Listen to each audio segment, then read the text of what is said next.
My name is Malia, and I'm the author of Food That Works. I live here in Rockland. I wrote this book here in Rockland. So today I offered to do a tour here with everyone who is interested to learn more about food and how to shop the store. So let's bring it in. Everyone bring it in. Put your hand in. On the count of three, we're going to say food. Ready? 1, 2, 3. Food! This is our produce section, right? And this is where we actually want to do the majority of our shopping. These are all fresh, whole foods, single ingredient foods. In this section in particular, you want to think about the certain foods that it is really important to buy organic. There's about 12 foods that are really heavily sprayed with pesticides that you want to think about when you're here.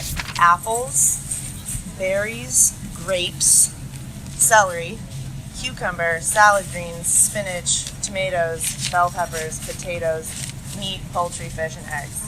Okay, so this is where I buy my greens and my salad greens and spinach. The way that they're grown, they draw pesticides up from the soil into the vegetable. So the pesticides are in the vegetable. You can't just like rinse it off of spinach or salad greens. So it's something to think about. Okay, maybe I should make the splurge. I know it costs a little bit more, but maybe it would be worth it for me to buy the organic of this. You can look at the unit price and you can see that like, oh, okay, it's $11.17 for the small one and $8.71 for the big one.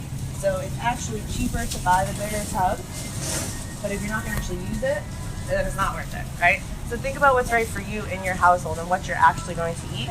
The question was, if you're going to peel this item, does it matter? And it's a great question. So organic bananas, 79 cents a pound. Regular commercially grown bananas, 49 cents a pound. Since you can peel this fruit, it's not actually getting pesticides on the banana. So this would be an item that I'm like, I'm going to get the commercially grown one, right? Because I can peel it.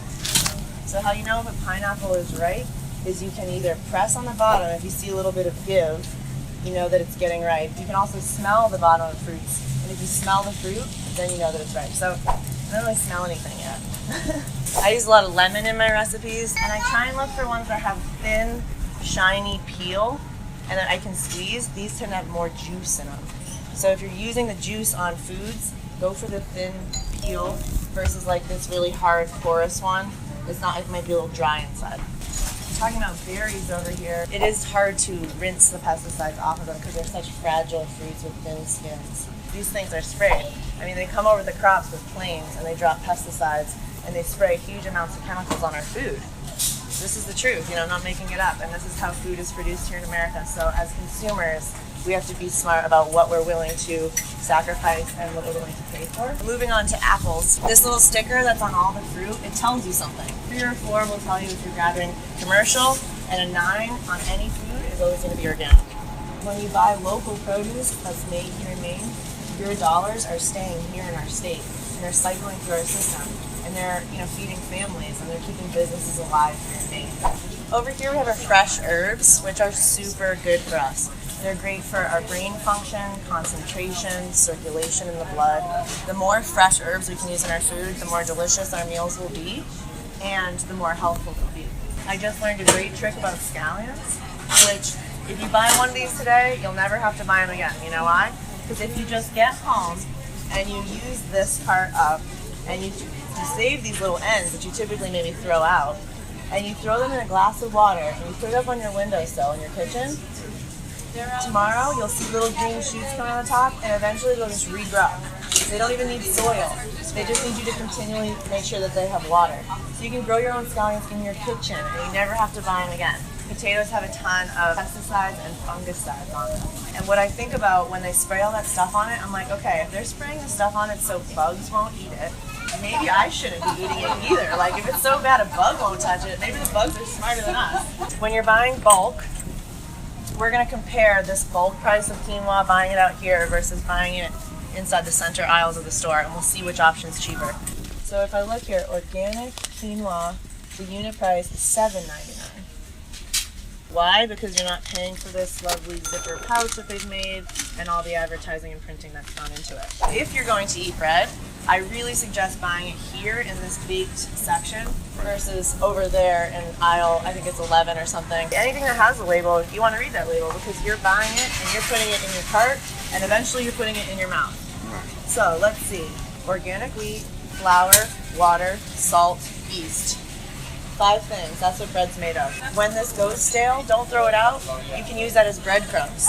Free breadcrumbs. So we're in the pastry and cakes and brownies and cookies and pies, and you're like, oh my god, who likes sweets? I think I'm getting a headache. I like sweets. I still tell people you can eat anything you want. You just have to make it yourself. So don't settle for this processed, crappy version. Buy the ingredients yourself and make homemade brownies. That's okay. There's a brownie recipe in Food That Works. There's a cookie recipe. I'm not trying to restrict you. I really want people to feel liberated and free. So I just want to show this quickly because a lot of people don't know this is here, but pitas. This is a great option if you want to make pizzas. It's a recipe in Food That Works, homemade pita pizzas. I love these. I just put a little sauce on them, some fresh garlic, my cheese, and any toppings that I love. Bake in the oven 15 minutes, everyone's happy. So who doesn't love pizza, right? Tahini. Does anyone ever buy tahini? Yes. Yeah? Yes. This is one of the main ingredients in hummus, and it's pureed sesame seeds. So it has this nice nutty sesame seed flavor.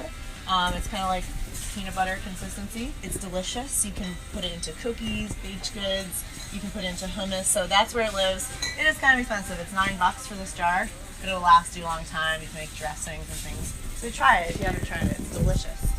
I bring you here to the peanut butter aisle, which has expanded so much so. See how big this aisle is now? But there's a great divider here. You see the organic natural section over here versus these old school brands that we all probably grew up eating. We're gonna read the Skippy label here. Roasted peanuts, sugar, hydrogenated vegetable oil, soybean oil, rapeseed oil to prevent separation, and salt. Organic one, this is what I want to say.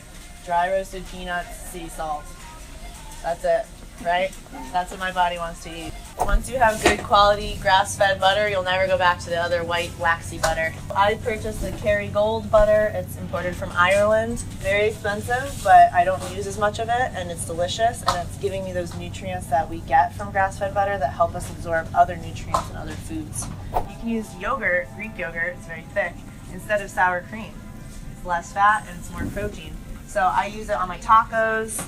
I put it anywhere that I would put sour cream. If I make spinach dip, I use Greek yogurt. No one knows the better, right? Hey, I know that was really quick and a lot of information. Hopefully you picked up some tips and things to think about next time you're here shopping.